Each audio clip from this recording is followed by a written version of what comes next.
नेकपा एमालेको विधान संशोधन गर्ने प्रस्ताव सुनिसकेपछि भ्रममा परेका साथीहरू पनि, आशा गरेर बसेका मान्छेहरू पनि छर्लङ्ग भएका होलान्, निराश भएका होलान्, छाँगाबाट खसेको स्थितिमा पुगेका होलान्। एकताको निम्ति अत्यन्तै प्रयत्न गर्ने कर्ण वामदेव गौतमको कुरा सुनिसक्नुभयो। यो विधानमा अझै केही कुराहरू पुगेकै छैन। त्यसो हुनाले विधानमा ती कुरा मिलाइयोस् भनेर उहाँले प्रस्ताव राख्नुभयो। के प्रस्ताव राख्नुभयो भने अबदेखि नेकपा एमालेको अध्यक्षलाई कसैलाई पनि गद्दार घोषणा गर्ने अधिकार रहनेछ। कसैलाई पनि देशद्रोही भनेर भन्न पाउनुहुन्छ। कसैलाई पनि उहाँले आम माफी पनि दिन पाउनुहुन्छ। उहाँ सर्वे सर्वा सर्वशक्तिशाली अध्यक्षको रूपमा यो विधानमा व्यवस्था गरौँ। विधान अधिवेशन गरिसकेपछि के को लागि विधान बनाइएछ भन्ने कुरा त उहाँले प्रतिसभाको रोस्टरमा उभिएर बोलिसक्नु भएको छ। म चुनाव गराउने थिएँ, चुनाव हुनेछ, चुनाव भइसकेपछि फेरि हामी फर्किनेछौँ, म फर्किनेछु। उहाँको नियत के छ भन्ने कुरा लुकेको छैन। उहाँले पदाधिकारीहरूको व्यवस्था गरेको तपाईँ देख्दाखेरि नियत के छ भन्ने कुरा बुझ्न कुनै अप्ठ्यारो मान्नु पर्दैन। तर हामी भ्रममा परेका छौँ। त्यो विधान पनि खारेज हुन्छ रे, उहाँका निर्णय पनि खारेज हुन्छन् रे। कुन चाहिँ निर्णय खारेज भएछ? आज एउटा कुनै निर्णय खारेज भएको छ? कुनै एकजना मान्छे पनि पछि हटाइएको छ? उहाँले एकलौटी रूपमा, एकतर्फी रूपमा आफ्नो कदम अगाडि बढाउनु भएको छ। अब उहाँको नियत सर्लङ्ग भएको छ। यो सबै समस्याको कारक को त? हामी या केपी ओली? दुई नेताको झगडा हो यो। दुई नेताको झगडा हो भने वामदेव कौडेलले किन उहाँको राजीनामा माग्नु भएको? दुई नेताको झगडा हो भने पार्टीका स्थायी कमिटीका सदस्यले उहाँहरूको दुईटै पदबाट राजीनामा किन माग्नु भएको हो? यो आज मागेको होइन। नेकपा हुँदाखेरि, नेपाल कम्युनिस्ट पार्टी नेकपा हुँदाखेरिको कुरा। त्यसपछि उहाँमा सुधार भएको भए त बेग्लै कुरा हुन्थ्यो। सुधारको कुनै तपाईँले लक्षण देख्नु भएको छ? सुधार गरिएका कुनै काम देख्नु भएको छ? उहाँको व्यवहारमा कुनै परिवर्तन भएको पाउनु भएको छ? उहाँ लोकतान्त्रिक बन्न पुग्नु भएको छ? उहाँ अत्यन्तै विनम्र हुन पुग्नु भएको छ? उहाँले भनेको कुरा त माधव नेपाल जस्ताकालाई यो पार्टीमा ठाउँ छैन। उहाँको आदेश, उहाँले भनेको एक एक शब्दहरू हेर्ने हो भने त्यो शब्दले उहाँको स्तर बताउँछ। उहाँको कल्चरल लेभल, सांस्कृतिक उहाँको स्तर बताउँछ। उहाँ कुन तहसम्म मान्छेलाई गिराउन सक्नुहुन्छ, लान्छना लगाउन सक्नुहुन्छ, बदख्वाही गर्नुहुन्छ, त्योबाट उहाँको स्तर थाहा हुन्छ। सम्भवतः यी सबै कारणले गर्दाखेरि वामदेव कौडेलले भनेको पनि यहाँ मैले हेरिरहेको छु, ओलीको अत्याचार सहने स्थिति छैन। अनि त्यहाँ उहाँका मान्छेहरूले भनेका छन् यो एकताको नाउँमा न नवीकरण प्रक्रिया रोकिन्छ न त विधानमा अधिवेशनले रोकिन्छ। उहाँको महासचिवले भनेको सुन्नुभएको छ, हामी अगाडि बढिसक्यौँ, आउने आउँछन्, नआउने आउँदै गर्छ। अब हामीले गर्नुपर्ने के त?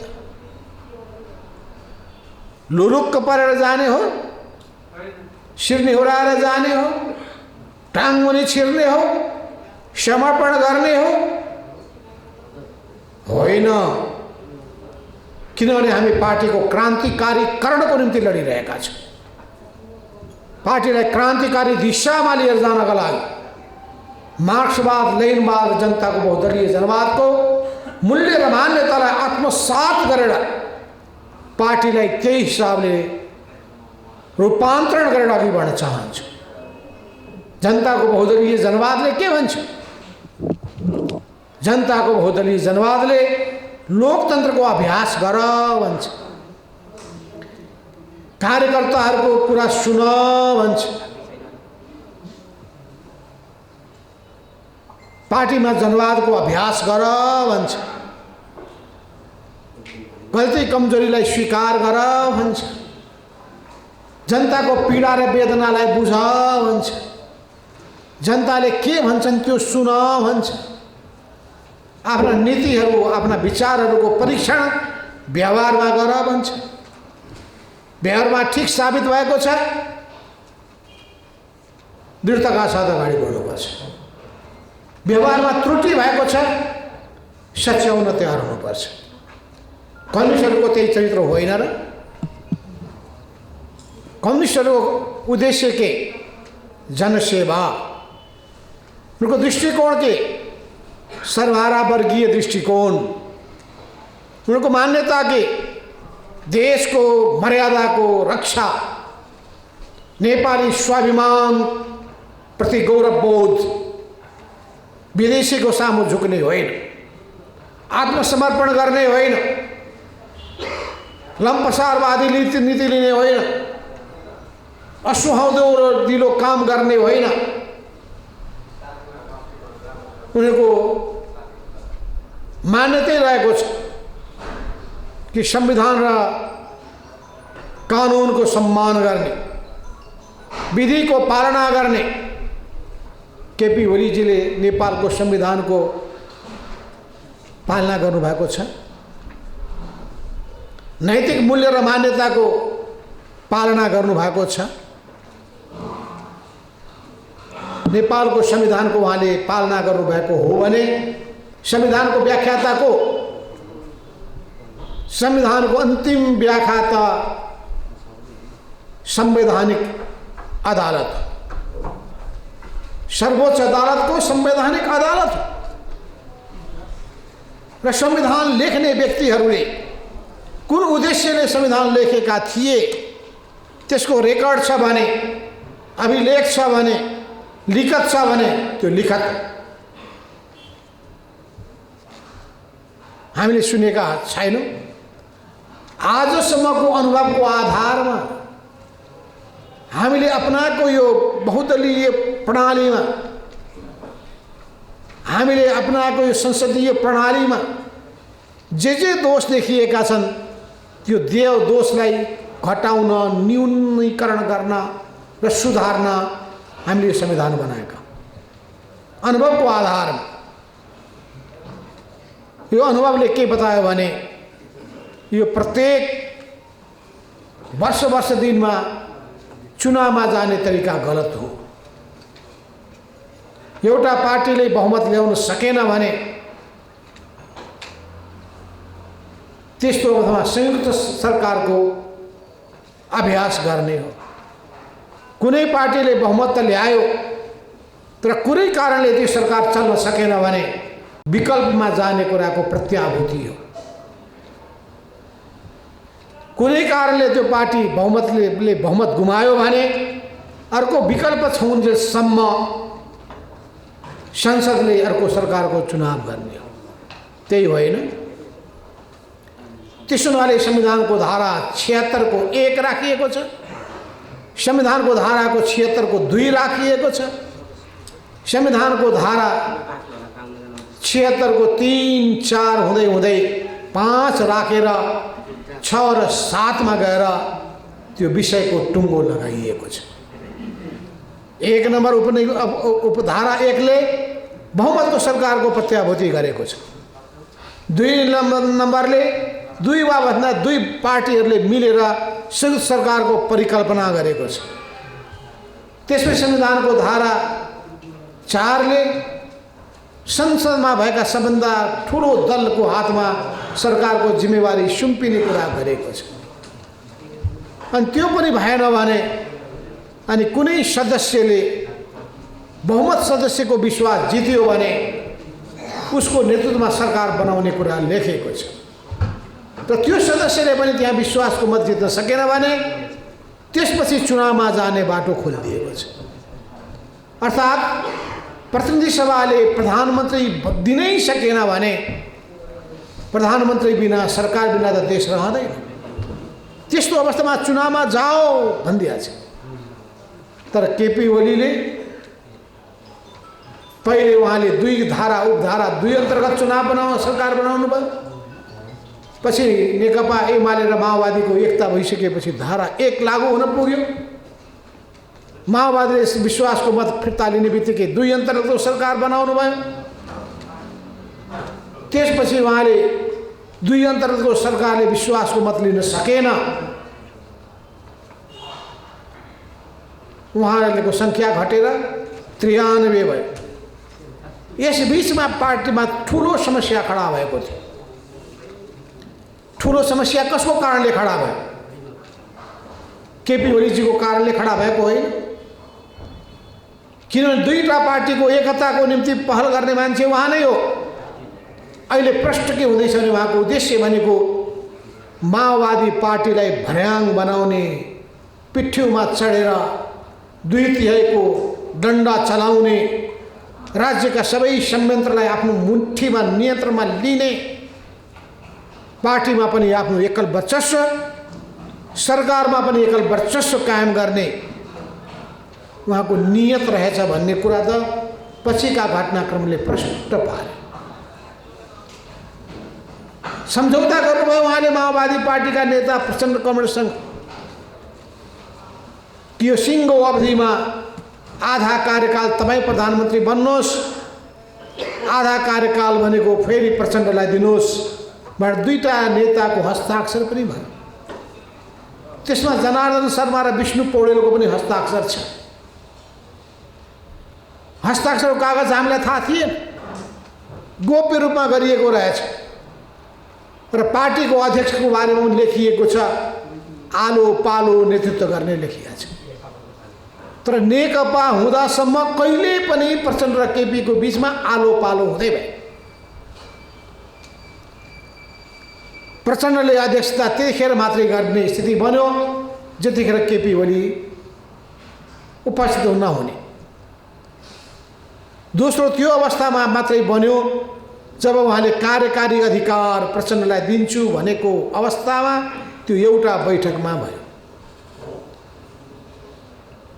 तपाईँ बैठक चलाउनुहोस्, मलाई सन्चो छैन, म जान्छु भनेपछि बस्नु जसमा होइन। त्यो आलो पालोको लागु कब भयो थाहा छ?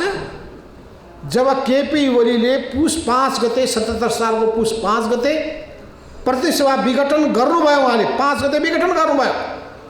6 गते उहाँको गुटको बैठक डाक्नुभयो, त्यसलाई केन्द्रीय कमिटीको नाम दिनुभयो र केन्द्रीय कमिटीको नाम दिएर पदाधिकारीहरूलाई कामको जिम्मेवारी एउटा फालिदिनु भयो हामीसँग जोडिएका। त्यसपछि उहाँले के गर्नुभयो भने केन्द्रीय कमिटीको सङ्ख्या 441बाट एकैचोटि निर्णय गरे 556 बनाइदिनु। विधानमा व्यवस्था छैन, त्यस्तो गर्न पाइँदैन। विधानमा महाधिवेशनबाट निर्वाचित सिङ्गो सङ्ख्याको या एकता भएको सङ्ख्याको बारेमा मात्रै उल्लेख गरेको छ। तर उहाँले 556 पुर्याउनु भयो। अनि 556 पुर्याइसकेपछि अनि त्यसले पुगेन। 1179 बनाइदिनु भयो त्यो रातारात र भन्नुभयो, उहाँले आदेश दिनुभयो त्यो 1179लाई अब 1501 बनाएर सर्कुलर जारी गरिदेऊ। यो अभ्यास उहाँले पहिले गरिसक्नु भएको थियो। अहिले विधान परेन, अहिले पो संशोधन भयो। त्यो बेला उहाँले गरिदिनु भयो 1501 जनाको केन्द्रीय कमिटी। त्यसपछि समस्या के भयो भने तपाईँहरूको जिल्ला जिल्लामा जसरी लाहुरेहरू खोज्छन् मान्छेहरू, लाहोर जाने मान्छे खोजी गर्न के भन्छन् त्यसलाई, गल्लावालहरू हिँड्छन्। केन्द्रीय कमिटीको सदस्यको टिकट लिएर गाउँ गाउँमा जाँदाखेरि भागाभाग, ऊ पनि बस्दिनँ भन्छ, ऊ पनि बस्दिनँ भन्छ। 1501 जनाको त्यो तमासामा को जाने भयो हो। यो गरिसकेपछि उहाँलाई तत्कालीन समयमा नेकपाको पार्टी अध्यक्षबाट हटाइसकेपछिको अवस्था उत्पन्न भएको। त्योभन्दा पहिलेका थुप्रै श्रृङ्खलाहरूको बारेमा म भन्न चाहन्न। बैठक बोलाइदिनुहोस् भन्नका लागि निवेदन दिनुपर्ने स्थिति उत्पन्न भयो। निवेदनको सुनवाई उहाँले गर्नु भएन। उहाँले भन्नुभयो निवेदन म बैठक बोलाउने अनि सबैले मेरो हुर्मत लिने, म बैठक बोलाउने, सबैले म माथि मार मुङ्ग्री चलाउने, मैले सहेर बस्नुपर्ने। उहाँले पछि आफ्नो गुटको भेलामा भन्नुभयो आज कति आनन्द छ, कसैले प्रश्न उठाउनुहुन्न, बैठक शान्तिपूर्व भइरहेछ। तिनीहरू भएको भए अहिलेसम्म हल्ला हङ्गामा गर्ने थिए, बोल्न दिने थिएनन्, औलो ठड्याउने थिए, आरोप लगाउने थिए। आज कति आनन्द छ। भजन मण्डलीका मान्छेहरू एकदम ताली बजाएर गडगड ताली बजाएर वाह क्या भाषण राजनेता भनेर। केपीलाई मनपर्ने कुरा त्यही।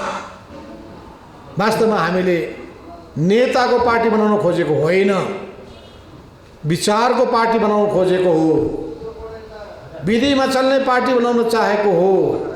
किनभने कमरेड पुष्पलालले हामीलाई सिकाउनु भएको छ कम्युनिस्ट पार्टीमा नेता प्रधान हुँदैन, नीति प्रधान हुन्छ। यी सबै श्रृङ्खलाको बारेमा मैले तपाईँलाई भन्नु पर्दैन, किनभने 2077 सालको चैत्र 4 र 5 गते हामीले राष्ट्रिय कार्यकर्ता भेलाको आयोजना गर्यौँ। किन गर्यौँ? किनभने 2077 साल फागुन 23 गतेका दिनमा 11 गते सर्वोच्चले फैसला गर्यो, प्रतिनिधि सभाको पुनर्स्थापना गरिदियो, प्रधानमन्त्रीले यसरी विघटन गर्न पाइँदैन भन्ने व्याख्या गर्यो। त्यसपछि 23 गतेका दिनमा अर्को फैसला गर्यो। त्यो फैसलामा एकताबद्ध भएको पार्टीलाई आफ्नो अलग अलग रूपमा पुरानो अवस्थामा फर्क भनिदियो। पुरानो अवस्थामा फर्क भनिसकेपछि हामीले भन्यौँ अब माओवादी पार्टीको रूपमा चलोस्, एमाले पार्टीको रूपमा चल्छ। अब हामी एमालेलाई फेरि पुनर्जीवित गर्छौँ। हामी कुरेर बस्यौँ। हामी पेरिस डाँडाबाट बिदा भएर निस्क्यौँ। अब बोलाइएला तब बोलाइएला भनेर कुरेर बस्यौँ। अचानक खबर पायौँ आज दिउँसै फागुन 28 गतेका दिनमा केपी गुटका केही मान्छे बसेर केन्द्रीय कमिटीको 10औं बैठक 11औं बैठक एकै दिनमा 2 बैठक सम्पन्न भएछ। त्यो बैठकबाट जम्मै पदाधिकारीहरूलाई फेरबदल गरिएछ अनि केन्द्रीय कमिटीको सदस्य सङ्ख्या पनि थपिएछ। हामीलाई कुनै खबर छैन, कुनै सूचना छैन। त्यो भइसकेपछि अब गर्ने के भने पनि त्यो भइसकेपछि हामीले भन्यौँ फागुन 2 गते हामीले भन्यौँ जेठ 2 गतेको अवस्थामा पार्टी फर्किएको पार्टी हामीलाई चाहियो। त्यसको निम्ति जब हामीले भेला गर्ने भयौँ अनि केपीले वार्ताको कुरा गर्नुभयो। वार्ताको कुरा गर्दाखेरि हामीले पनि ठिकै छ भनेर कुराकानी गर्न गयो। कुराकानी गर्दाखेरि उहाँले के जवाब दिनुभयो थाहा छ?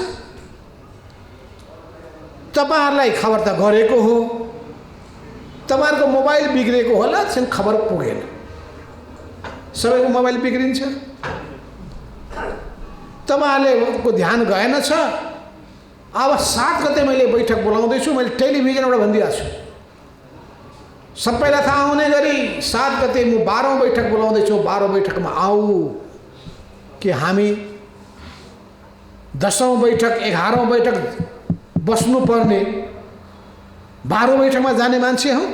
लुरु हामीले भन्यो त्यसो नगर्नुहोस्।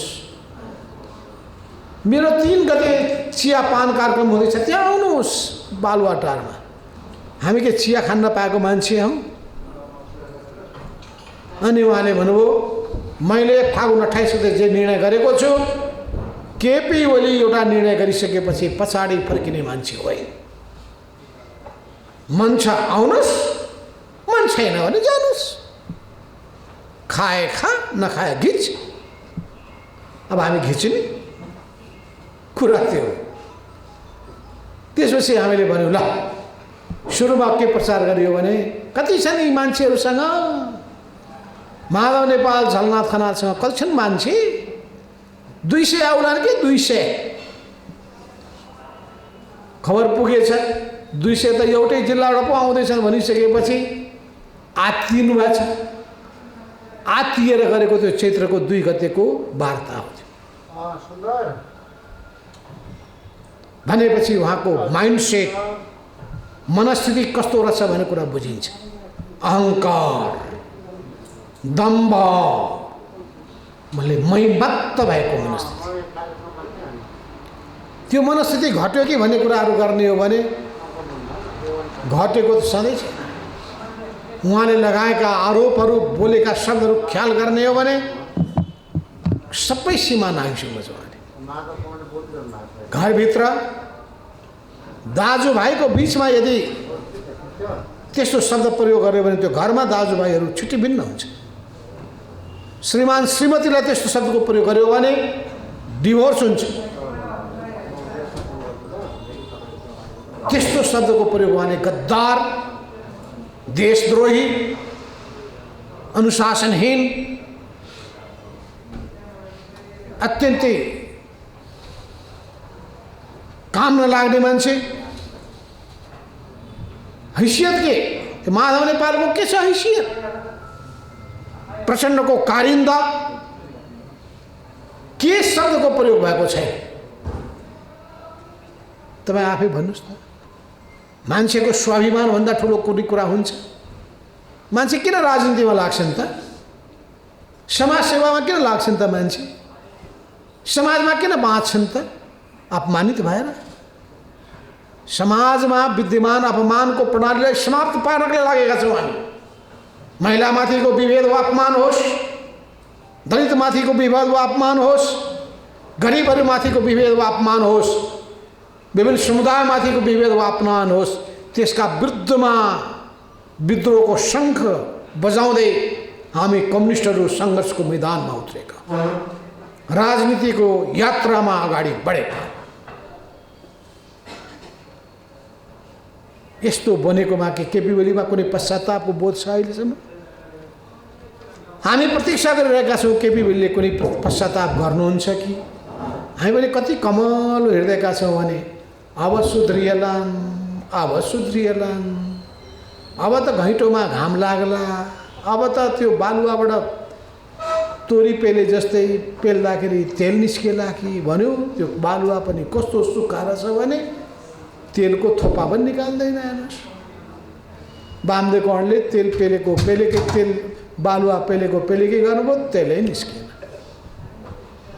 अहिले पनि हाम्रा केही कमरेडहरू तेल पेल्नका, त्यो बालुवा पेल्नका लागि लागिरहनु भएको छ। पेल्यो पेल्यो पेल्यो, कसैले पनि निस्किँदैन। यो हो स्थिति। भनेपछि केपी ओलीले सबै सीमा नाग्नुभयो। विचारमा उहाँमा ठुलो स्खलन आयो। वैचारिक स्खलन हुँदा हुँदा उहाँले नेपालको स्वाभिमानमा आँच पुग्ने गरी धेरै निर्णयहरू गर्नु। आफ्नो पार्टीका नेताहरू कार्यकर्तालाई फकाउने मिलाउने होइन। महन्त ठाकुरलाई उहाँले 15 सिट भएको महन्त ठाकुरलाई उहाँले 11वटा मन्त्री दिनुभयो। हामीसँग त अन्तिम समयसम्म पनि त 34 जना त देखिए नि। त्योभन्दा पहिले केवल एक समयको मोर्चामा 43 जना उभिएको त देखियो। अन्तिम बेलामा पनि 23 जना र अनुपस्थित 11 जना जोड्ने हो भने 34 जना देखिएको होइन। 15 सिट भएको मानलाई उहाँले 11वटा मन्त्री दिन सक्नुहुन्छ। मध्यरातमा उहाँले गर्नुहुन्छ। हुँदा हुँदा देशको आँच आउने नागरिकता जस्तो विषय, संवेदनशील विषय रातारात अध्यादेशमा जारी गर्नुहुन्छ। विदेशीलाई खुसी पार्नका लागि चुरेको दोहन गरेर बालुवा गिट्टीहरू सबै इन्डियामा निकासी गर्नका लागि उहाँले बजेटमा अगाडि सार्नुहुन्छ। के उहाँ देशभक्त हो? देशभक्त भए पनि उहाँलाई ल देशभक्त मान्छे भयो, के आधारमा देशभक्त बन्ने? के उहाँ लोकतान्त्रिकवादी हो? उहाँमा लोकतन्त्रवादीमा हुनुपर्ने के विशेषता छ? उहाँ के जनमुखी मान्छे हो? जनताको पीडा वेदनामा उहाँ कहीँ संवेदनशील भएको पाइन्छ? पाइँदैन। म अहिले धेरै कुरै पनि भन्न चाहन्न केपी ओली कमरेडको विरुद्धमा धेरै, किन अहिले पनि आशाको त्यान्द्रो छ। हेरौँ तपाईहरु भन्नुलाई कति पर्खिनु भएको कमरेड, तपाईँ पनि त अझै पनि बालुवा पेल्दै हुनुहुन्छ भन्नु होला। मैले होइन, पेल्ने साथीहरूको बाटो पर्खेको कि मैले। चित्त बुझाउनै पर्यो, कुरा त मलाई थाहा छ। सँगै भएका साथीहरूलाई विश्वास दिलाउनै पर्यो। म त प्रश्न छु तपाईँहरू जस्तै, तर सकेसम्म अन्तिम बिन्दुसम्म कसैले भन्ने मौका नपाउन् कि माधव नेपाल यो पार्टी फोड्न चाहन्छन्। माधव नेपाल अर्को पार्टी बनाउन चाहन्छन् भन्ने होइन, त्यो बाध्यताको कुरा मात्रै हो।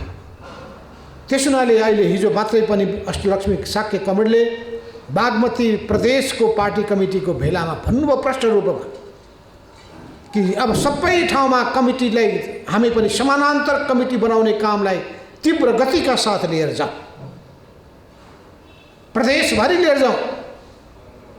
जिल्ला जिल्ला, पालिका पालिका, वडा वडामा, बुथ बुथमा कमिटी बनाऊ, पार्टी संगठन बनाऊ, जनवर्गीय संगठन बनाऊ, भेला प्रशिक्षणहरू गरौँ, कार्यकर्तालाई उत्साहित गरौँ। म पनि हिजो सहभागी भएको थिएँ, तपाईहरुमध्ये पनि सहभागी हुनुभएको होला। गण्डकी प्रदेशको पनि आज जुम मिटिङ हुँदैछ। विजय गुरुङ कमरेडले पनि समय पाउनुहुन्छ भने उहाँ पनि सहभागी बन्नुहुनेछ। त्यसै गरी विभिन्न प्रदेशको जिल्ला जिल्लाहरूको जनवर्गीय संगठनहरूको जुम मिटिङ भइरहेको छ, भेला पनि भइरहेको छ। युवा सङ्घले पिपुल्स भोलिन्टियर को विशाल भेला गर्यो। अन्तर्राष्ट्रियले अन्तर्राष्ट्रिय अखिल फोर्स बनाउनका लागि भेलाहरू गरे। विभिन्न जनवर्गीय संगठनहरू, प्रवासको संगठनहरू सबै क्रियाशील भएका छन्। त्यसैले क्रियाशील हुने हो, उत्साहित भएर लाग्ने हो। मैले भने कतिचोटि केपी कमरेडले, तपाईँ किन आतिनु भएको हो? यो जम्मै पंक्ति तपाईँकै त हुन् नि।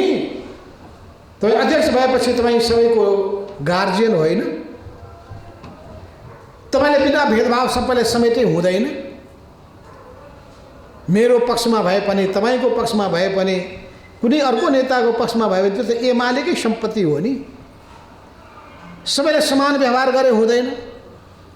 तपाईँ प्रत्येक नियुक्ति गर्दाखेरि, प्रत्येक कमिटी बनाउँदाखेरि प्रत्येकको डीएनए टेस्ट किन गर्नुहुन्छ? रगत, खखार, जम्मै स्टुल, युरिन के टेस्ट गर्नु, जम्मै टेस्ट गर्ने। भएन भने डीएनए टेस्ट गर्ने। आफ्नोसँग मिल्यो भने ठ्याक्क मिल्यो भने बल्ल बल्ल जिम्मा दिने। जतिसुकै नालायक भए पनि, जब एसएलसी पास गरेको छ भने पनि राजदूत, छुच्चोको जति छुच्चो मुखको छ त्यति उसलाई नियुक्ति। छुच्चा मुखहरूका सुन्नुभएको छ तपाईँले? लिखातहरू सीमा नाघेर मानमर्दन गर्ने गरी, नेताको अपमान गर्ने गरी, पार्टीमा विग्रह पैदा गर्ने गरी। एउटाले त केसम्म भन्यो भने माधव नेपालको हात र खुट्टालाई पनि तल लगाइन्छ। थाहा छ होइन? यो सबै स्थितिले गर्दाखेरि उहाँले त पछि भनिसक्नु भएको छ कि माधव नेपाललाई अब यहाँ कुनै ठाउँ छैन। माधव नेपाललाई कुनै ठाउँ छैन। अब यति भनिसकेपछि अब गर्ने के? उहाँ गर्ने के? भौतिक आक्रमणको धम्की दिने, महादेव नेपाललाई गद्दार भन्ने अनि दोस्रो अध्यक्ष पनि दिने फेरि। पहिले तेस्रो अध्यक्ष दिनुभएको थियो उहाँले कृपा गरेर। कृपाको मैले दान लिए स्वीकार गर्न मानिनँ मैले चाहिँदैन तेस्रो अध्यक्ष भने। त्यस दोस्रो अध्यक्ष दिन खोज्नुभयो 2 नम्बरी अध्यक्ष। के हुन्छ 2 नम्बरी अध्यक्ष हालत मैले हुन्न भने मैले। अनि दोस्रो अध्यक्ष दिन्छु भन्दा पनि माधव नेपाल मानेनन् गीत गाउनु। गीतै बनाइदिए हुन्छ उहाँका प्रत्येक अभिव्यक्तिलाई लिखन। एउटाले त कवितै बनाउनु भएको रहेछ। बिर्सिदेऊ 2 चोटि संसद विघटन गरेका कदमहरू, आँखा चम्लिदेऊ ती सबै गरेका कुकर्महरू भन्दै कविता पनि लेख्नु भएको छ कतिपय साथीहरूले। त्यो सबै म भन्न चाहन्न। अनि उहाँले यस्तो भनिसकेपछि अब बडो हामी अप्ठ्यारोमा छौँ। त्यसो हुनाले हामीले देख्यौँ उहाँलाई भनियो 10 बुँदे सहमतिका कुराहरू पनि आएका छन्। उहाँका प्रत्येक चोटिका वार्ताका कुराहरू भनेका त्यो दाउपेचयुक्त कहीँ पनि इमान्दारिता थिएन। एकताबद्ध हुने उहाँको चाहना कहिले पनि देखिएको होइन। एकता भनेको उहाँको माथामा शिर निहुराएर उहाँका सबै कदमलाई साथ दिएर छिर्ने एकता हो। जस्तो हामीले भन्यौँ प्रतिसभा विघटन गर्ने काम गलत हो, त्यो प्रतिगमनकारी कदम। केपी ओली के स्वीकार गर्न तयार हुनुहुन्छ? नेपालको इतिहासमा एउटै प्रधानमन्त्रीले 2 पटक प्रतिसभा विघटन गर्ने इतिहास कसैले सृजना गरेको छ भने केपी ओलीजीले हो। अदालतले त्यत्रो प्रष्ट व्याख्या गर्दा गर्दै पनि दोस्रो चोटि त के भनिदियो भन्दाखेरि प्रधानमन्त्री यस्तो प्रधानमन्त्री जसले आफैबाट बहुमत छैन भन्नेलाई फेरि प्रधानमन्त्रीको पदमा दावा गर्ने कुनै अधिकार छैन। त्यो पनि लेखेको छ सर्वोच्चको फैसलामा। कस्तो मान्छे भन्दाखेरि आफैले भन्ने फेरि आज विश्वासको मत गुमाउने, फेरि विश्वासको मत गुमाइसकेपछि फेरि अर्को चिठी लिएर राष्ट्रपति कहाँ कुद्ने, हेर मेरो त बहुमत छ भनेर। अनि त्यो बहुमत छ भनिसकेपछि बहुमत त्यो होइन, बहुमत यता छ। हस्ताक्षर गरिएको कागज जब देखाइसकेपछि राष्ट्रपतिले पनि तपाईँले हस्ताक्षर गरेको कागज पो ल्याउनु भएको छ त, एक व्यक्तिको सही छ, तर प्रधानमन्त्री केपी ओलीको उसमा त खालि सङ्ख्या मात्रै लेखिया छ भनेपछि उपेन्द्र यादवले भने मसँग यतिजना सबै यहाँ भइरहेका छन्। मैले भने यी हामीसँग भएका सबै 26 जनाको हस्ताक्षर सहित हामी आएका छौँ। ए भन्ने मान्छे कहिले नेपालमा भएको थियो? राति 12 बजेपछि अनि प्रतिसभा विघटन गरे मध्यरातमा। त्यो मध्यरातमा विघटन गरिएका कुराका विरुद्धमा संसद बचाउनका लागि जुन संसदको हत्या गरियो घाँटी रेटेर त्यसलाई जोगाउन र धेरै देशलाई दुर्घटनामा जानबाट रोक्न हामीले सर्वोच्च अदालत जानु पर्यो।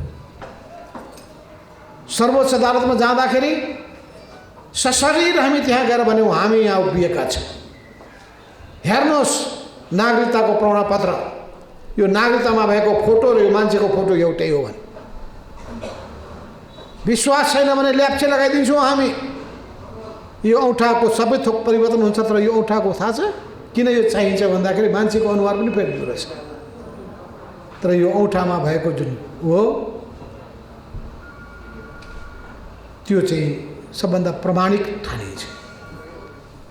त्यस्तो अवस्थामा हामीले के अदालतमा मात्रै गएको? अदालतलाई विश्वास दिलाएको हामीले कि हामी अदालतलाई विश्वास दिलाउन चाहन्छौँ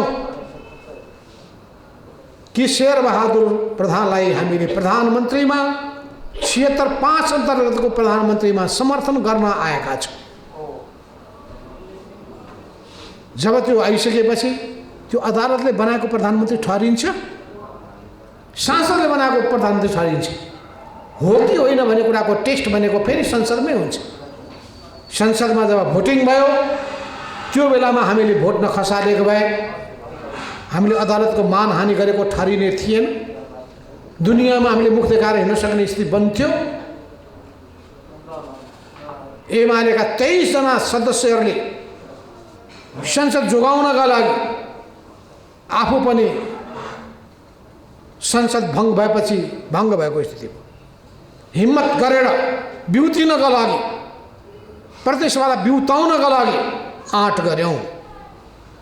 केपी ओलीको गलत कदमका विरुद्धमा उभिने साहस गर्यौं र त्यसपछि फेरि संसदमा जब भोट दिनुपर्ने बेला भयो, हामीले भोट दिएर हामीले वचन दिएका छौं अदालतमा, सही गरेका छौं अदालतमा, त्यसप्रति हामी इमानदार छौं भनेर हामी पुष्टि गर्यौं। हाम्रो विचार समूहमा एक राय थियो सबैको, सिङ्गो स्थायी कमिटीको एक राय कि केपी ओलीलाई प्रधानमन्त्री पदबाट जसरी पनि हटाउनु पर्यो। उहाँलाई हटाइएन भने उहाँ त धुन्धुकारी मान्छे, जे पनि गर्न सक्ने मान्छे,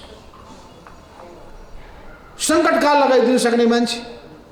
आर्मीलाई बोलाएर चाहिँ कुरा भइरहेको छ, कुनै पनि कदम चाल्न सक्ने मान्छे। भोलि चुनाव पनि हुँदैन, कोरोनाको कारणले गर्दाखेरि दुर्घटनामा जान्छ, सरकार बनेन भने त्यसपछि ठुलो समस्या खडा हुन्छ भनेर गम्भीर चिन्ता व्यक्त हुन थाल्यो। उहाँ त हुँदाहुँदा धर्मनिरपेक्षलाई फालिदिने मान्छे, हुँदाहुँदा हुँदैन भएको चितवनमा अयोध्या धाम नगरी छ भनेर चाहिँ गहिरो अनुसन्धान गरेर रिपोर्ट पेश गर्ने मान्छे। अरू कसैलाई थाहा छैन, केपी ओलीलाई थाहा भइहालेछ। रामको जन्म भनेको भारतको अयोध्यामा होइन, नेपालको चितवनमा भएको छ। लागेकै छ भने अनुसन्धान गरेर टिम बनाइदिए हुँदैन थियो। 4 वटा धर्मगुरुहरू, 4 वटा विज्ञहरू राखेर चाहिँ अनि एउटा नेपालमै छ भने विशेष एक्सपर्ट होइन भने इन्टरनेसनल एक्सपर्टलाई ल्याएर पुरातत्वविदलाई राखेर पौराणिक कालका सबै कुरा राखेर एक एक तथ्य प्रमाणहरू खोजेर अनि चले हुँदैन थियो। उहाँका सबै कुराहरू हेर्दाखेरि मनोगत उहाँलाई ठिक लाग्यो, भयो। बजेटको कसरी खर्च गर्ने, केमा खर्च गर्दाखेरि सबभन्दा बढी फाइदा हुन्छ जनतालाई, त्यसमा मतलब छैन। र प्रत्येक ठाउँमा हुने किसिमको कमिसनको खेल त्यसले सुशासनलाई छत बिछत गर्यो। हो यी सबै कारणले गर्दाखेरि पार्टीमा गम्भीर समस्याहरू खडा भए। समस्याको हामीले समाधान खोज्नुपर्छ र समाधान खोज्नका लागि हामीले ल ठिक छ, जेठ 2 गतेको अवस्थामा फर्किनुहोस्। उहाँले नै प्रस्ताव पठाएको प्रस्ताव के थियो भने जसरी दोस्रो अध्यक्षको प्रस्ताव उहाँले बोल्नुभयो, उहाँले समान हैसियतको अध्यक्षको पनि प्रस्ताव राख्नुभयो। समान हैसियतको प्रस्ताव राखेर पठाउने मान्छे उहाँ नै हो। भीम रावलको सामुन्नेमा, सुरेन्द्र पाण्डेको सामुन्नेमा, विष्णु पौडेलको सामुन्नेमा, सुभाष नेमाङको सामुन्नेमा, ईश्वर पोखरेलको सामुन्नेमा उहाँले समान हैसियतको ल ठिक छ, जसरी प्रचण्ड र केपी ओली 2टा अध्यक्ष भए जस्तै ल गर्ने। तर त्यो सबै नक्कली कुरा रहेछ। त्यो नक्कली कुरा के रहेछ भन्दाखेरि त्यो भन्न पाएको छैन। अनि मैले हुन्छ भने बित्तिकै त्यो रेकर्ड गर्ने। माधव नेपालले अर्को अध्यक्षको कुरा भन्ने बित्तिकै मुखबाट र्याल निस्केर र्याल निस्किया थियो। त्यो पदको कुरा सुन्ने बित्तिकै माधव नेपाल त लोभिएर हाम फाल्दै आइपुगे। त्यो होइन बानी। त्यो भएको हुनाले मैले भने पर दोस्रो अध्यक्ष बनाउनुपर्छ, ठिक छ। तर त्यहाँ जननाथकरणलाई बनाइदिए पनि भयो, अरू कसैलाई बनाइदिए पनि भयो, होइन नयाँ पुस्ताबाट बनाइदिए पनि भयो। त्यो पदैको निम्ति मेरो लडाइँ होइन। पनि सबैले भन्नुभयो होइन केपी ओलीकै प्रस्ताव नि, हामी सबैको प्रस्ताव हो, हामी सबैको प्रस्ताव हो कमरेड, तपाईँको होइन, हाम्रो कुरा मानिदिनुहोस् भनेपछि म चुप्प भएँ। भन्नु के भन्नुभयो थाहा छ? तपाईँ हुन्न भनिदिनु भएन, चुप्प हुनुहोस् न, बरु टेप टाँसेर बस्नुहोस्। हुन्छ भने नभन्नुहोस्, हुन्न पनि नभन्नुहोस्। म पनि टेप टाँसेर बसेँ, ठिक छ। मलाई पनि केपीलाई टेस्ट गर्न मन लागेको थियो। त्यहाँ पुग्नु पाएको छैन। फेरि आज बेलुका त्यो भोलि टुङ्गो लगाउने भनेको च्याप्टर क्लोज, च्याप्टर क्लोज। कहाँ हुन्छ उहाँहरूको अध्यक्ष? प्रत्येक बेलामा त्यस्तै भएको छ, प्रत्येक बेलामा त्यही भएको छ, प्रत्येक बेलामा त्यही भएको छ। उहाँ अनेस्ट हुनुहुन्न, इमान्दार हुनुहुन्न। इमान्दार भइदिनुहोस् भन्ने हाम्रो चाहना। इमान्दार नहुँदाखेरि विश्वास कायम रहँदैन र विश्वास नै कायम भएन भने सम्बन्ध चलाउन बहुत गाह्रो हुन्छ। विश्वास नै सम्बन्धको आधार हो, ख्याल गर्नुहोस्। विश्वास नै टुटिसकेपछि बडो गाह्रो हुन्छ। इमान्दारिता मूल कुरा हो, त्यसैले नै हामीलाई सँगसँगै लगिरहेको हुन्छ। आदर्श नै मूल कुरा हो जसले हामीलाई अगाडि बढ्न डोर्याइरहेको हुन्छ। यी कुनै पनि चिज भएन भने यो आन्दोलन जसलाई अघि बढाएर लानुपर्छ भन्ने हामीले सोचिरहेका छौँ, त्यो कसरी अगाडि बढ्न सक्छ? आज एउटा विचार अन्तर्क्रिया थियो, विचार गोष्ठी थियो। नेपालको कम्युनिस्ट आन्दोलन अवसर र अवसरवाद भन्ने विषयमा यही अहिले पनि सकिसक्यो होला, अल्फा बिटामा चलेको थियो। बहुत राम्रो विषय के थियो भने अवसर, यति राम्रो अवसर नेपालको पार्टी कम्युनिस्ट पार्टी एमाले पाएको थियो, कम्युनिस्ट आन्दोलनले पाएको थियो। यो इतिहासमा कमै आउँछ। यत्रो झन्डै 2/3 बहुमतमा जनताले हामीले जिताएका थिए। यो अवधिमा राम्रो काम गरेको भए जनताको वाह जित्ने थियो। 9 महिनाको सरकारले त जनताको मनै बिच जित्यो। अहिलेसम्म पनि जनताले त्यो 9 महिनाको सरकारको सम्झना गर्छ। कसरी लोकप्रिय भन्ने बारेमा छलफल चलाए हुँदैन थियो। पुराना अनुभवी नेताहरू त यही पार्टीमा थिए नि। हामी 2 जना पूर्व प्रधानमन्त्रीहरू यही पार्टीमा छ। अनेकौँ उप प्रधानमन्त्रीहरू मन्त्रीहरू यही पार्टीमा छैन। ल बसौँ कमरेडहरू, तपाईँहरू जो अर्थ मन्त्रालय सम्हाल्नु भएको छ तपाईँको राय बताउनुहोस्। वन चलाउनु भएको छ वनको सुझाव दिनुहोस्।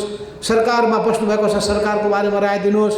पूर्व प्रधानमन्त्री कमरेडहरू, तपाईँले मुलुक हाँक्नु भएको छ, चुनौती के आउँछन्, सम्भावना के छन् त्यो बताउनुहोस्।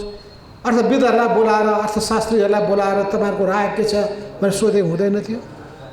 कार्यकर्ताहरूको भेला गरेर उहाँहरूको पनि जिल्लाको तपाईँहरूको पालिका कसरी चलिरहेको छ, नगरपालिका गाउँपालिका वडा तह कसरी चलिरहेको छ, प्रदेश कमिटी बोलाएर प्रदेशको सरकार कसरी चलिरहेको छ, कहाँ के गर्नुपर्छ भन्ने बारेमा छलफल चलाए हुँदैन थियो। कार्यकर्ताहरूलाई प्रशिक्षणको महान अभियानमा परिचालन गरे हुँदैन थियो। सिङ्गो पार्टीको संरचनालाई गतिशील बनाए हुँदैन थियो। कमिटी फटाफट बनाएर अघि बढाए हुँदैन थियो। सिङ्गो अवधि 71 सालपछि कमिटी शिथिल हुन पुग्यो, गतिहीन हुन पुग्यो। र गतिहीनता भनेको त्यो समाप्तिको एउटा लक्षण। गति सकिसकेपछि त्यसको अब आयु रहँदैन। त्यही होइन गति नै छैन। शरीरमा श्वास प्रश्वास चलेन भने मान्छेको आयु सकिएन। पार्टीको पनि जीवनमा पार्टी सञ्चालनै भएन भने, कार्यकर्ताले कामको जिम्मै पाएनन् भने, कमिटीको बैठकै बसेन भने, त्योभन्दा पहिले कमिटी नै गठन भएन भने, तपाईँलाई थाहा छैन कि ज्येष्ठ कम्युनिस्ट मञ्च त बन्दै बनेन। सल्लाहकार कमिटी सानो बनाइयो और सबै पूर्व केन्द्रीय सदस्यहरू त्यत्तिकै थन्किएर बसे, कसैलाई सङ्गठित गरिएन। यी आयोगहरू कुनैको गतिशीलता केही हुँदै भएन। सम्पर्क मञ्चप्रति त सुरुदेखि नै नकारात्मक धारणा थियो हाम्रो केपी कमरेडको। नामै सुन्न नचाहने ईश्वर पोखरेल र केपी ओलीले। त्यो त सुरुदेखि मैले र अष्टकमलले धानेको, गङ्गालाल र अरू कमरेडले पनि साथ दिएको भनेपछि जति धेरै मान्छे सङ्गठित भए त्यति खुसीको कुरा। केमा सङ्गठित गर्ने त? नयाँ संरचना खडा गर्नुपर्छ। त्यो नयाँ संरचनामा खडा गरियो भने धेरै कार्यकर्ताको उत्पादन हुन्छ। ती सबै कुराहरू भएनन्। केपी कमरेडले कमिटी कहिले पनि चलाउन सक्नु भएन, पार्टी निर्माण गर्न सक्नु भएन। पार्टी निर्माण मात्रै नगरेको भए पनि हुन्थ्यो, पार्टीलाई गलत बाटोमा लानुभयो। अराजनीतिक मान्छेहरूको जत्था तयार गर्नुभयो। अराजनीतिक मान्छेको जत्था तयार भयो कस्तो भन्दाखेरि नेपालको इतिहासमा कहिले त्यस्तो भएको छैन होला। प्रधानमन्त्री हुँदाखेरि पनि जुलुस सहित जाँदैनन् बालुवाटार, जान्छ। हामी पनि प्रधानमन्त्री भयौँ, मोटरसाइकलको लर्को लागेर जान्छौँ बालुवाटार, जाँदैन। अनि प्रधानमन्त्रीबाट हट्ने बेलामा पनि लर्को जुलुस सहितको लर्को पुग्छ बालकोटमा, बडेमाको फोटो राखेर राजनेता जिन्दाबाद जिन्दाबाद जिन्दाबाद। अनि गएर बारदलीबाट कुर्लेको भाषण त सुनिसक्नु भएको छ। यो सबै स्थितिले गर्दाखेरि केपी ओलीले वास्तवमा गम्भीरताका साथ आफ्नो कमजोरीलाई स्वीकार गर्नुपर्छ, त्रुटिलाई सुधार्ने आँट गर्नुपर्छ, आत्मालोचना गर्नुपर्छ। र 5 वर्षको निम्ति उहाँ अध्यक्ष हो। 71 देखि 76 को असार महिनामा उहाँको अवधि पुग्यो। अब उहाँ डेट एक्सपायर भइसक्नु भएको छ। डेट एक्सपायर औषधि के हुन्छ, खानुभयो भने मरिँदैन। 2 वर्ष उहाँले एक्स्ट्रा पाउनु भएको छ बोनस। 71 देखि 77 को असार महिनामा 7 वर्ष पुरा भएर 8औं वर्ष चलिरहेछ। त्यही पनि म निर्वाचित अध्यक्ष हुँ भन्नुहुन्छ। कस्तो बोल्न सकेको होला मान्छे, दावा गर्न सकेको होला मान्छे। उहाँले लिएका नीतिहरू कार्यक्रमहरू एक हेर्नुहोस् त, सबै विषय बहसको विषय बन्दैन। पानी जहाजका कुरा गर्नुहोस्, घर घरमा के भन्छन् त्यो देखेको त पुरै धारा बत्तीका कुरा गर्नु, त्यो के भन्छन् ग्यास चुल्होको कुरा गर्नुहोस्। यी सबै हावादारी कुराहरू होइनन्। कुन अहिले गर्नुपर्छ, कुन पछि गर्नुपर्छ, कुन गर्नु ठिक छ, कुन गर्नु गलत छ, अहिले हाम्रो रकमले कति भ्याउँछ कति भ्याउँदैन, हामीले यस्तै किसिमको चाहिँ टावरहरू कहाँ बनाउनु पर्छ, भ्यू टावर कहाँ बनाउनु हुँदैन, हाम्रो पैसा कति छ, बजेट कति छ, त्यसको उपयोग कसरी गर्ने। कोरोनाको महामारी छ, कोरोनाको औषधि ल्याउनु पर्दाखेरि ओमनी प्रकरण जस्ता चाहिँ भ्रष्टाचारका कुरा आउँछ। हुँदा हिँड्ने बेलामा तपाईँलाई थाहा छ त्यहाँ टी स्टेटमा त्यत्रो कति अरबको घोटालाका कुरा सुन्नुभएको छ। त्यत्रो चाहिँ हिँड्ने बेलामा ज्ञानेन्द्रकी छोरीलाई नेपाल ट्रस्टको तर्फबाट 1 वर्षको निम्ति त्यो घर प्रयोग गर्न, जग्गा प्रयोग गर्न दिइएको छ। अनि उहाँका कुन काम क्रान्तिकारी छन् मलाई बताइदिनु पर्यो। नियुक्ति गरेका कुरामा कहाँ न्याय गर्नुपर्छ बताइदिनु पर्यो। लिएका कुन नीतिहरू ठिक थिए भनेर बताइदिनु पर्यो। त्यस हुनाले यी सबै कुराहरू पार्टीभित्र छलफलको विषय बनाएको भए बिग्रिन्थ्यो कि सबैलाई सहभागी बनाएको भए के खराब हुने थियो। यो सबै कारणले गर्दाखेरि पार्टी एउटा गम्भीर सङ्कटमा परेको छ। सिङ्गो आन्दोलन एउटा गम्भीर सङ्कटमा परेको छ। भए हुँदा खाँदाको 2/3 बहुमत गुमाउँदै अहिले संसदमा 83 सिट मत मात्रै, उहाँले 82 सिट मात्रै मत मात्रै पाउनु भएको छ। कसको कारणले? आफ्नै कारणले होइन। के कारणले उहाँले आफ्नै कार्यकर्ताको विश्वास गुमाउँदै जानुभयो? हुँदा त महन्त ठाकुरले पनि उहाँलाई मत दिएन। यो सबै भएको हुनाले हाम्रो वार्ता टोलीका साथीले मलाई भन्नुभयो यो केपी ओलीलाई प्रधानमन्त्री पदबाट जसरी पनि हटाउनु पर्यो। बरु महन्त ठाकुरलाई ल्याएर भए पनि, बरु एउटा ठुटो राखिदिए पनि केपी ओलीलाई त हटाउनै पर्छ भनिसकेपछि हामी सबै लागेकै हौँ। सबैको एक राय हो। प्रतिगमनका विरुद्धको आन्दोलनमा सबै जुटेको। पहिलो प्रतिगमन हुने, दोस्रो क्रान्तिकारी कदम हुन्छ।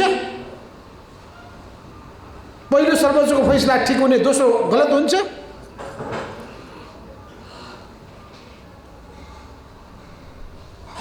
यो सबै भइसकेपछि प्रधानमन्त्रीबाट हामीले हटाएर लोकतन्त्रलाई जोगायौँ, संसदलाई जोगायौँ, कार्यपालिकालाई जोगायौँ, न्यायपालिकाको गरिमाको रक्षा गर्ने। र यो सबै गरेर हामीले संविधानको रक्षा गर्यौँ। संघीयता विरोधी आवाज उठिरहेको छ। संघीयतालाई बचाउने काममा पनि भूमिका खेल्यौँ। समावेशिताको पक्षमा हामी उभियौँ। हामीले कुन गलत काम गरेका छौँ? राष्ट्रियताको पक्षमा उभिएका छौँ, राष्ट्रिय स्वाभिमानको पक्षमा उभिएका छौँ र एकाधिकारवादी, निरङ्कुश, सर्वसत्तावादी र प्रतिगमनका विरुद्धमा हामीले वामपन्थी शक्तिहरू र लोकतान्त्रिक शक्तिहरू जो हिजो गणतन्त्रको पक्षमा पनि कांग्रेस र हामी एकसाथ उभिएका हौँ। गणतन्त्रको पक्षमा हामी उभिएका हौँ, माओवादी उभिएका हुन्, कांग्रेस उभिएको हो र त्यसपछि उपेन्द्र यादवको समूह पनि उभिएको। यी परिवर्तनका हिमायतीहरू एक ठाउँमा उभिएका हौँ। तर हाम्रै पार्टीभित्रको एउटा सेक्सनले के गर्यो, त्यो जसपाभित्रको दक्षिणपन्थी हिस्सासँग साँठगाँठ गर्यो। कमल थापा जस्तो पुरै दरबारीय शक्तिसँग साँठगाँठ गर्यो भनेपछि दक्षिणपन्थी विचलनमा गयो, दक्षिणपन्थी दिशामा गयो। त्यो दक्षिणपन्थी दिशाबाट पार्टीलाई फेरि क्रान्तिकारी दिशामा लानुपर्ने जिम्मेवारी छ। हो त्यसको निम्ति पार्टीको गतिविधिलाई अगाडि बढाउनै पर्छ, पार्टीलाई क्रान्तिकारी धारतर्फ लानै पर्छ, दक्षिणपन्थी विचलनबाट जोगाउनै पर्छ र त्यसको निम्ति हामी अगाडि बढिरहेका छौँ। र स्थायी कमिटीमा एउटा सल्लाह भएको छ, हामीले यही पार्टीभित्र अन्तिम समयसम्म कोसिस गर्नुपर्छ। एकता हाम्रो चाहना हो, हाम्रो इच्छा हो। हाम्रो इच्छा र चाहना विभाजन होइन, हाम्रो इच्छा र चाहना एकता हो। तर एकताको सबै ढोका बन्द भयो भने, सम्भावना रहेन भने, त्यस्तो अवस्थामा पार्टीको पुनर्गठन गर्ने, पार्टीलाई पुनर्गठित गर्ने जिम्मेवारीबाट पनि हामीले पछि हट्नु हुँदैन। तर त्यो अन्तिम उपाय मात्रै हुनेछ। अझै पनि कोसिस गरौँ, अझै पनि केपीलाई सुधार्ने कोसिस गरौँ। त्यो पार्टीमा भएका गल्ती कमजोरी, केपीको नेतृत्वमा भएकालाई जम्मै पुराना निर्णयलाई फिर्ता लिने काम हुन्छ भने र निर्णय प्रक्रिया पनि नेतृत्वको प्रणालीमा पनि यदि सहमतिको आधारमा चल्ने स्थिति बन्छ भने हामी अन्तिम पर्खाइमा रहेका छौँ।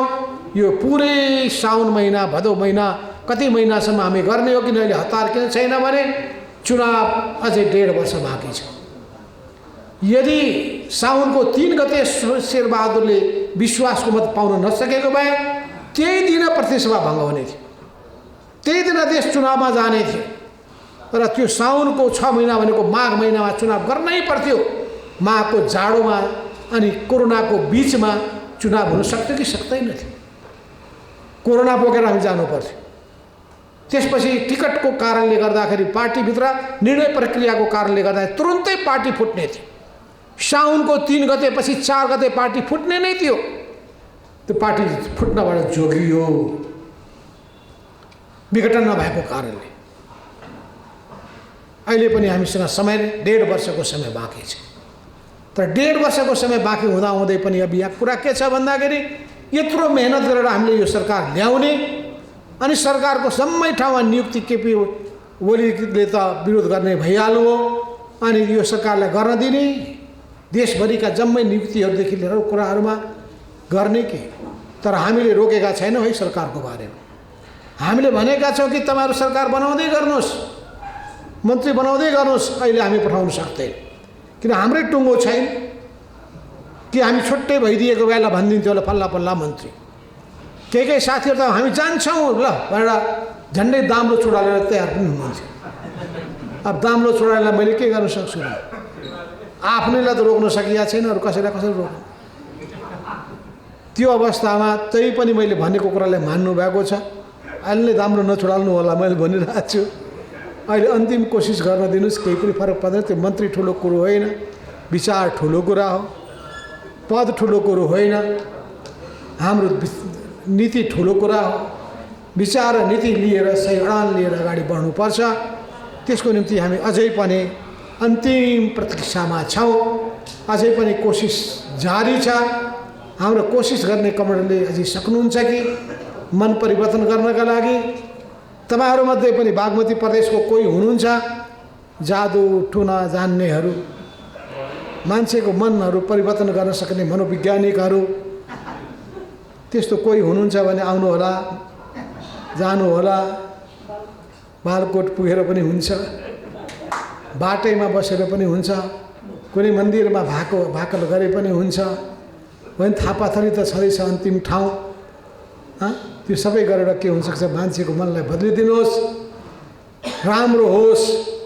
सबैको कल्याण होस्। धन्यवाद लाल सर।